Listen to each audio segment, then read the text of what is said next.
The phone yanked me out of sleep at 2:13 a.m., its ring slicing through the dark like a blade. My old friend Ethan Ward said, "You're the only one I can trust." His voice shook, not from fear but something colder. He spoke of a lab in Nevada with no name, guarded like a vault. "They built it," he whispered, "a prototype that can look into yesterday and change it." I laughed it off until the silence on the line stretched too long. He said they'd been watching him for days. He wouldn't say who they were. Outside, the night felt wrong, as if the air held its breath. By the time I reached my front door, a black SUV idled across the street, engine low, headlights off. I thought of going back inside, locking the deadbolt. Instead, I grabbed my jacket and stepped into the cold. "Drive to the address I sent," Ethan said, "and don't stop for anyone." The street lamps flickered once, then went out. In the reflection of the SUV's tinted window, I thought I saw my own face, older, worn, eyes I didn't recognize. The desert air cut into my lungs as I drove, the GPS arrow pointing deeper into nothing. Ethan's voice stayed in my head, fractured and urgent. I passed a gas station that looked abandoned for decades, its windows boarded, pumps rusting in the moonlight. My headlights caught a road sign with no words, just a black triangle on a white field. My gut said it wasn't a warning for drivers, it was a signal for someone else. The radio crackled, though I hadn't turned it on, and a voice whispered, "You're late." My hands clenched the wheel tighter. The asphalt seemed to stretch endlessly, each mile marker painted over in dull black. When I finally saw the lone warehouse, its steel walls glowed faintly, as if from within. I killed the engine, but left the keys in. Something told me this wasn't a place to linger. Inside the warehouse, the air smelled like ozone and dust. My boots echoed against the concrete floor. A single desk lamp lit the far end, where Ethan sat hunched over a machine that didn't belong in this century.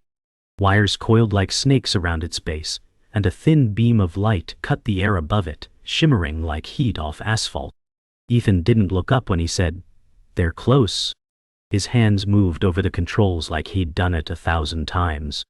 I asked what it was, but he just said, "A door, one that opens the wrong way." In the silence that followed, I swore I heard footsteps, not in the building but inside my head. Ethan finally turned toward me, his face pale and eyes sunken. "If they find it, they'll rewrite everything," he said. I wanted to ask who they were, but his gaze shifted to the shadows behind me. I spun around, but the space was empty. When I turned back, he was already covering the machine with a tarp. "We have one shot to hide this," he muttered, "and you have to be the one to guard it." His hands shook as he shoved a key into my palm. The metal felt too cold, almost damp. "This doesn't just lock the door," he added, "it locks time." We heard the SUV before we saw it, tires crunching over gravel outside. Ethan killed the lamp, plunging the room into thick darkness. Through a slit in the wall, I saw figures stepping out. 3 men in suits, faces obscured by the low brim of their hats. One of them carried a silver case that seemed too heavy for its size. They moved without speaking, each step deliberate, rehearsed. Ethan's whisper was almost lost in the dark. "They know you're here." The air inside the warehouse felt heavier with each second. "Ow." Ethan motioned for me to move toward the back door, his breath barely audible. I gripped the cold brass key in my pocket, like it was the only thing keeping me alive. The men outside spread out, their footsteps crunching over gravel in a slow, deliberate pattern. A faint click echoed, metal meeting metal, as if someone was testing the lock from the outside. My eyes adjusted just enough to make out the machine's faint outline beneath the tarp, its hidden beam flickering once before going dark.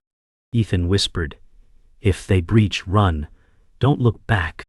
But his hand stayed on the machine's edge, like he couldn't let it go. Somewhere in the distance, a coyote howled, its call swallowed by the desert wind. I felt a tremor beneath my boots, subtle but wrong, like the ground shifting under time itself. The back door creaked as we eased it open, the hinges dry from years of neglect. Outside, the desert stretched in pale silence, broken only by scattered rocks and a single twisted Joshua tree. We kept low, moving toward a ridge that would shield us from the road. Behind us, the warehouse door slammed open, followed by the echo of boots on concrete. Ethan muttered, "They're faster than I thought."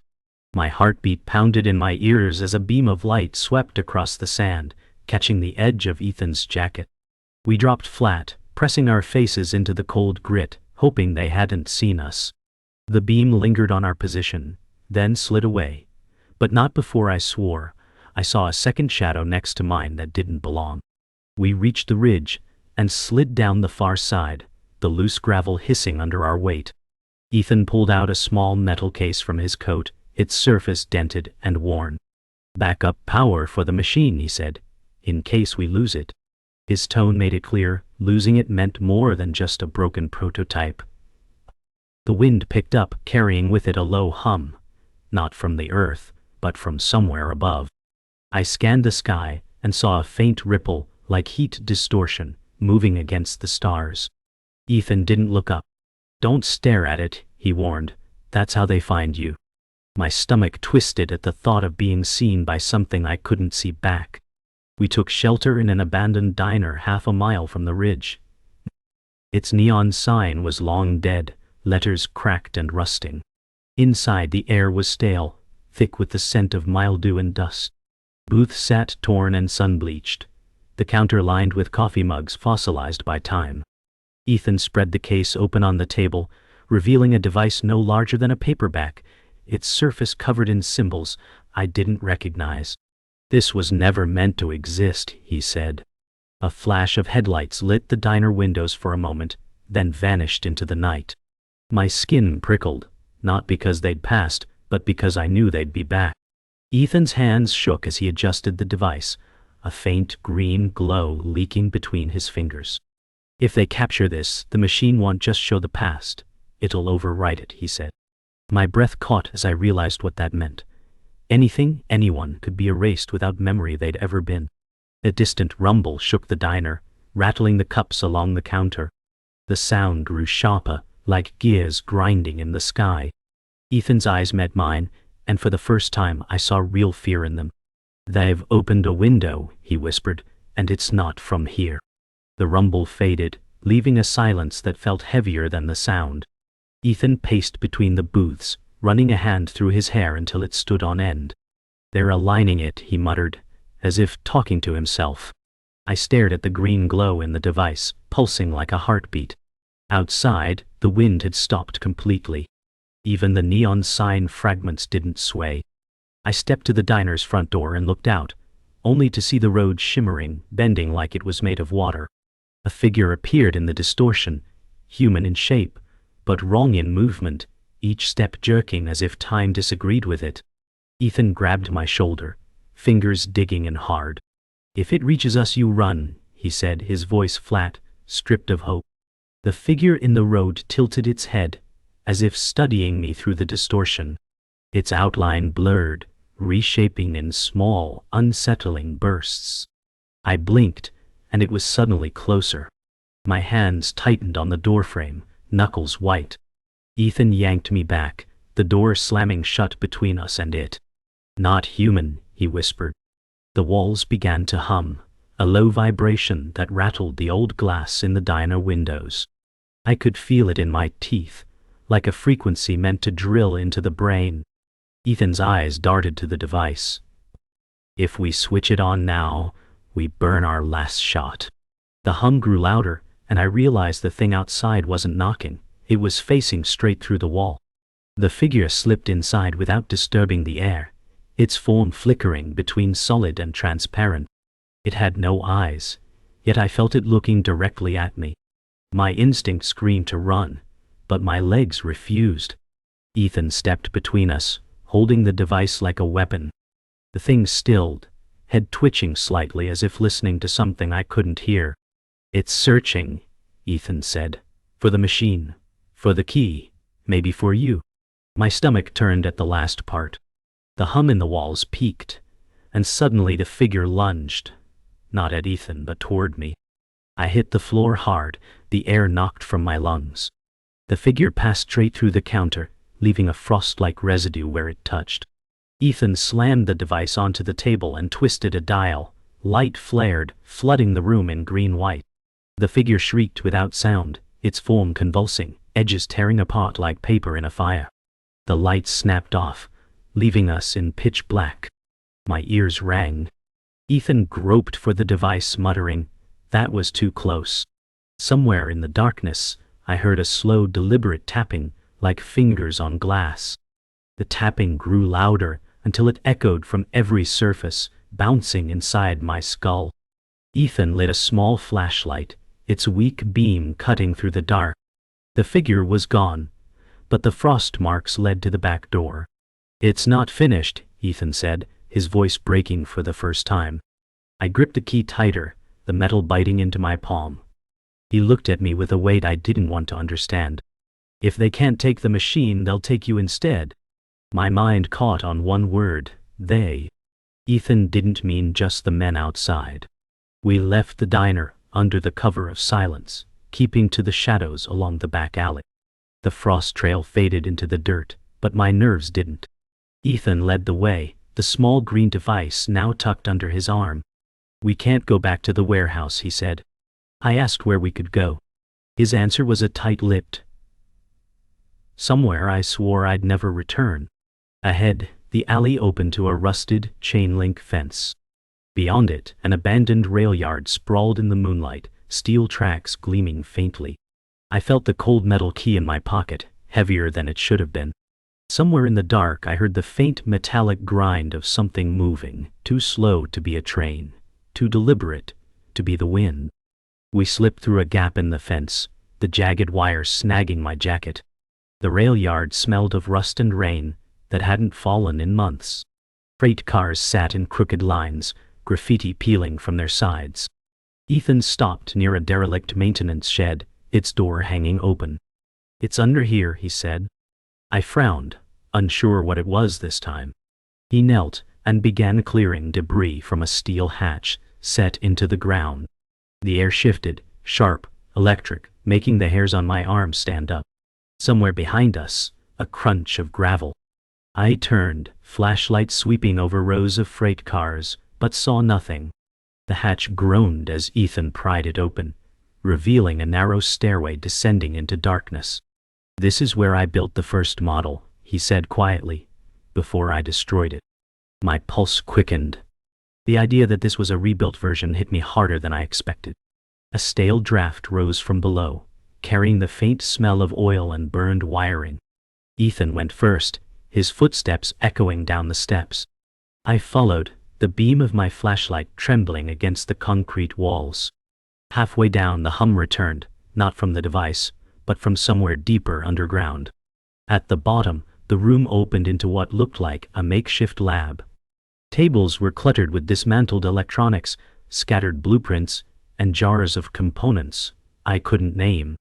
Against the far wall sat a machine, smaller than the one in the warehouse but unmistakably similar.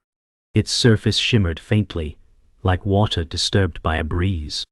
"Back up," Ethan said simply. I reached for it, but he grabbed my wrist. "Touch it, and you'll see something you can't unsee." Before I could ask what he meant, a loud metallic clang rang out above us, followed by the unmistakable sound of footsteps on the stairs. Ethan shoved the green device into my hands and motioned for me to back toward a side door. "If they come in, you don't wait for me," he said. The footsteps above slowed, deliberate, like someone savoring each step. My pulse thundered in my ears. The door behind me led into a narrow service tunnel, its darkness swallowing the beam of my flashlight after a few feet. Ethan's eyes locked with mine. "Whatever happens, keep moving," he whispered. The stairwell door burst open, and shadow poured down like liquid. Shadows spilled down the stairs like oil, swallowing the concrete steps one by one. Ethan raised a hand telling me to hold, but his fingers trembled. A man's voice drifted from above, calm as a teacher. Cole Mercer said, "Department of Energy, Noah. Open the door." My name hit me like a thrown rock. We had never met. Ethan hissed, "They scraped our phones and mirrors." Boots clanged on the last step, then stopped, as if waiting for breath. I pressed the cold key against my palm, until the edges hurt. Cole said, "We only need the fail-safe. You don't know what you're carrying." Another voice laughed, too soft for the space. Ethan leaned close and whispered, "They run an onion board called the Mirror. They vote on edits." The hum inside the walls thickened, a storm with no air. Something metallic clicked behind the lab door, like a gun being polite. I said, "You told me to guard a machine, not a funeral." Ethan stared at the floor. He said, "I told you to protect people from me." The door handle turned without pressure. A sliver of light cut the room, and we saw the suit's silhouettes shine like knives. Cole said, "Last chance, Noah. Use the key, lock it open, and walk away." My mouth tasted like copper, and the dark tasted like memory. Ethan dragged me into the service tunnel while the handle rattled, and our breaths bounced off concrete. He pressed the green device to my chest, and its light answered with a pulse. He said, "Your heartbeat is the checksum. You are the key, Noah." I laughed once, and it sounded like someone else. Ethan kept moving, voice shaking. He said, "The mirror board paid for the prototype. I took their money. Then I tried to bury them." A rusted breaker box hung open ahead, stuffed with cables and a cracked tablet. The screen woke to a ghostly UI, all black text and vote tallies. Usernames scrolled past like obituary lines. At the top was a proposal tagged live, "Erase Hail Incident." My stomach flipped as the votes ticked upward by the second. I said, "What incident?" Ethan answered too fast. He said, "Another you tried to close the door last year. They edited you until you failed." Tunnel tilted under my feet, though I knew it didn't. I remembered the SUV window and the older face that watched me breathe. Ethan whispered, "They will keep rewriting you until one of you opens it for them." The footsteps reached the landing again, and a new tone cut through the hum, high and thin. Ethan stared at the device like a priest staring at fire. I said, "How did Cole know my name?" He didn't answer. I pushed harder. I said, "How did they track us to the diner, to the yard, to this hole?" Ethan finally looked at me, his eyes glassed with regret. He said, "I gave them breadcrumbs I could erase later. I needed them close." I felt the kind of anger that makes words useless. Ethan continued anyway. He said, "I needed you to touch the backup so it binds to your timeline.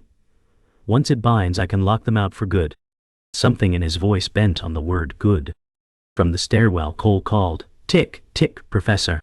Ethan flinched, then pulled a thin cable from the device and clipped it around my wrist. The metal bit like ice. He said, "I betrayed you to save you. There is no clean version." A cheap travel router hummed from his pocket, its LEDs blinking like a guilty heartbeat. He said, "I spoofed pings to drag their van here and burn their comms in the field."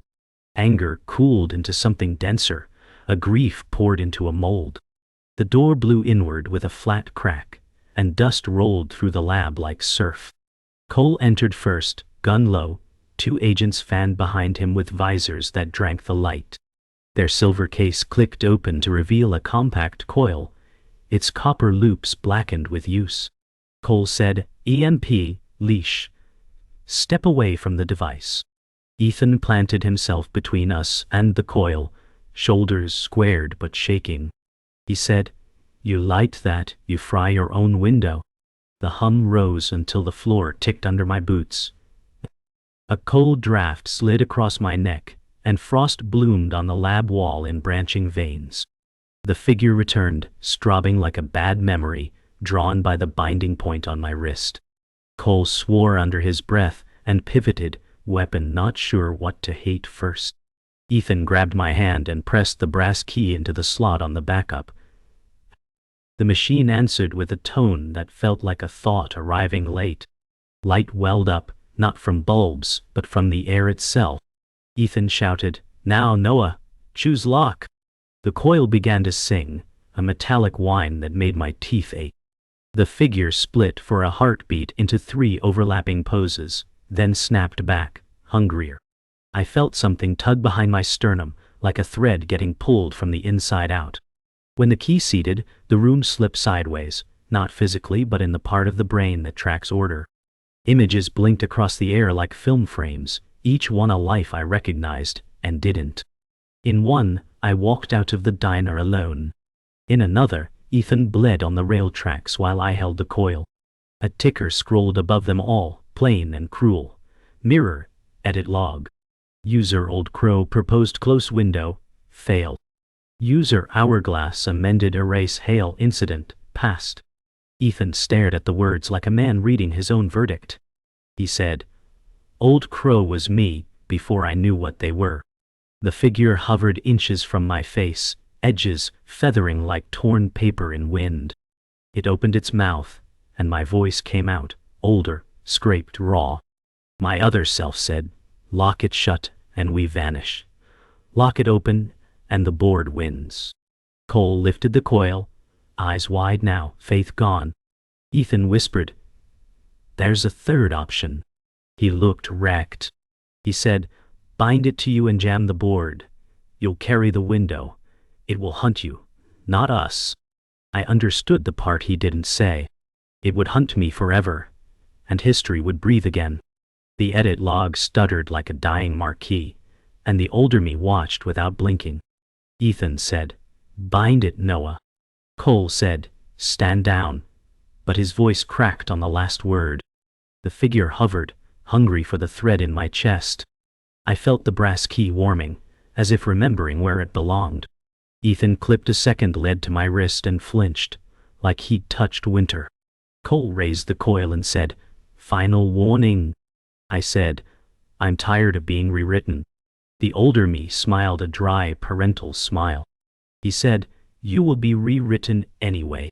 I pressed my palm to the machine's glass and felt it pulse back. The room tilted, and the frames around us shattered into dust. Ethan said, "Checksum accepted," and the device chirped like a heart monitor. Cole swore and stepped in, but the air thickened into syrup. The gear lunged, and I did not move. I said, "Bind to me," and the dark swallowed its answer. Light spilled from the machine and poured straight into my pulse. Every heartbeat dragged a picture across the air, then tore it. Cole fired the coil, and the lab screamed with a clean white hiss. Ethan shouted, "Hold on," but I was already somewhere thin. I saw the diner empty and sunlit, then dark and bloody, then boarded forever. The older me leaned close and said, "They made me their corridor." I said, "Not anymore." The coil faltered, stuttering like bad radio. Cole lowered it, stunned, as his visor men stepped back. Ethan yanked the cable free and said, "We're portable." The edit log returned, blank and waiting, then blinked access denied. The figure snapped toward me and dissolved into a snow of letters. The letters tried to spell my name and failed. Cold rushed from my chest outward, like a window opening in winter. I said, "It's bound," and felt the board lose its floor. We ran for the service tunnel, and the machine's hum followed like a leash. My steps echoed wrong, landing a half-second before my feet. Ethan said, "Side effects," but his face begged me not to ask which. We hit the ladder and climbed into the rail yard night. Nevada air cut clean, and far sirens braided with freight clanks. Cole's men fanned out below, choosing cover that didn't exist yet. The bind shifted in my chest and pulled me toward the tracks. I saw a version of the yard with kids hopping cars, and another with no tracks at all. Ethan grabbed my arm and said, "Anchor here." I focused on the cold grit under my boots until it felt real. A switch engine coughed awake, though no one sat inside. The headlamp swept us, then swerved like it recognized my face. Ethan said, "You're the lighthouse now." I said, "Then let them wreck." Cole stepped from the shadows with his gun low and both palms visible. He said, "I'm not your board." His face looked older than his file. The visor men held distance, eyes scanning for angels in the dark. Cole said, "They edited my kid out of Christmas twice." The words hit like a backhand. He holstered the gun and lifted the coil by its strap. He said, "I'm here to stop them, not to own that door." Ethan laughed once and winced like it cut him. He said, "You still tried to leash it." Cole said, "Because I can't carry it." He looked at me with raw envy and said, "You can." The bind tugged again, and a second rail line ghosted through the gravel. I saw a small bicycle glimmer, then vanish. Cole's jaw trembled and he looked away. He said, "Give me a shot at their server hub." Ethan nodded, wrecked but willing. I said, "Bait them with me, burn their map." We crossed to the maintenance shed, and Ethan tore open a crate of old radios. He wired the travel router to a dish built from a skillet and prayer. Cole read out onion addresses from memory like a penance.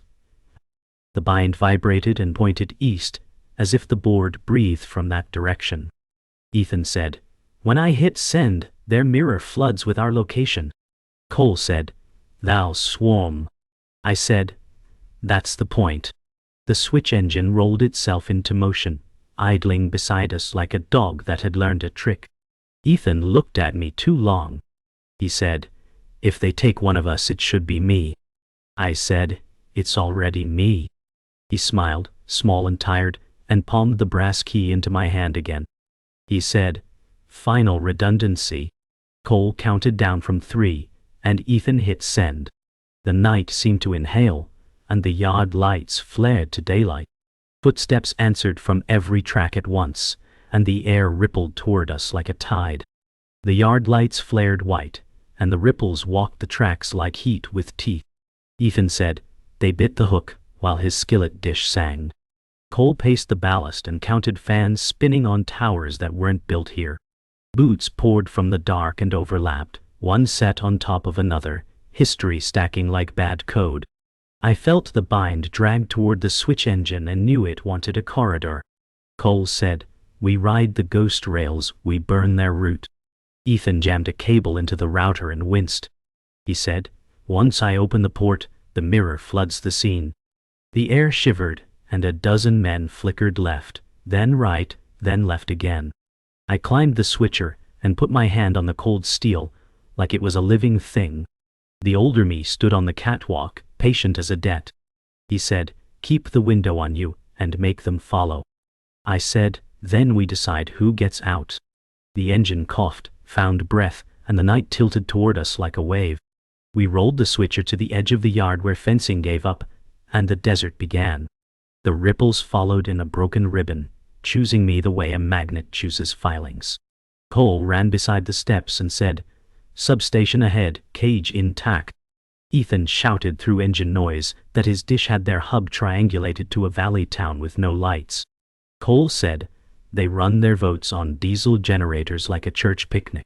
The bind tugged east and showed me faces in windows that weren't here yet. I saw a girl on a small red bicycle and felt a name I didn't own. Cole saw the same ghost and stumbled. He said, "Don't stop." We cut across a siding, and the engine lights strobed a chain-link gate until it looked like math. Ethan said, "On your mark, I spike their mesh and force a trace." I said, "Do it." The window inside me opened another inch, and the world took a cold breath. The cage door squealed, and the engine nose pressed through, bathing the yard in squares of light. Ethan threw the main breaker, and the substation hummed like a hive waking wrong. Cole set the coil on concrete and said, "When the hub calls back, I short their spine." The ripples climbed the fence without touching it, like rules were a rumor. The older me stood at the center and pointed at my chest. He said, "Open it all the way, and they drown on your tide." I said, "What happens to me?" He met my eye and did not blink. He said, "You keep walking." Ethan grabbed my shoulder, nails digging like panic. He said, "I'm sorry." I turned the key inside the machine's logic that now lived in my pulse. The window tore open and filled the air with cold letters that refused every name but mine. The mirror screamed in a voice like dial-up prayer, and the ground answered with blue fire. The coil screamed and the yard strobed between versions, each one uglier than the last. Agents froze mid-step and shattered into commas of light that spelled nothing. Ethan slammed code into the router with fingers that bled. He said, "Trace locked." Cole yanked a lever that should have been welded and grinned like a man breaking a curse. "Why Zhao, one more bow, and disguise," he said, "backfeed." The lights went black, then returned as a hard white column that stabbed east. The bind jerked and the corridor flipped, pointing through me and away. I saw a metal barn in a dry valley and a rack of servers beating like a second heart. The red bicycle leaned outside, under a dead porch bulb. Cole whispered, "Jess." The porch bulb lit, then died, then lit again. Ethan said, "It's burning." I felt pieces of the mirror peel off me like tape from skin. I said, "Hold the door," and every wire in the cage sang the same terrible note. Silence fell so hard it rang. The edit log flickered across the air, and then failed to load. Cole's breath hitched and steadied, and for a second I heard a bell on a handlebar far away. Ethan sat down on the concrete like a man stepping off a moving train. He said, "Their board is ash, but the window stays." Cole wiped his face with both hands, and looked at me the way you look at someone leaving. He said, "If she comes back, I won't know what changed." I nodded, because that was the price. Ethan pressed the brass key into my palm for the last time, and closed my fingers around it. He said, "Reluctant witness or not, you keep the corridor honest." The older me stood where the light had been, and thinned to smoke. He said, "Walk." I crossed the fence and felt the night step with me. The yard behind us rearranged itself into ordinary. The world exhaled and the tide went out, and I did not look back.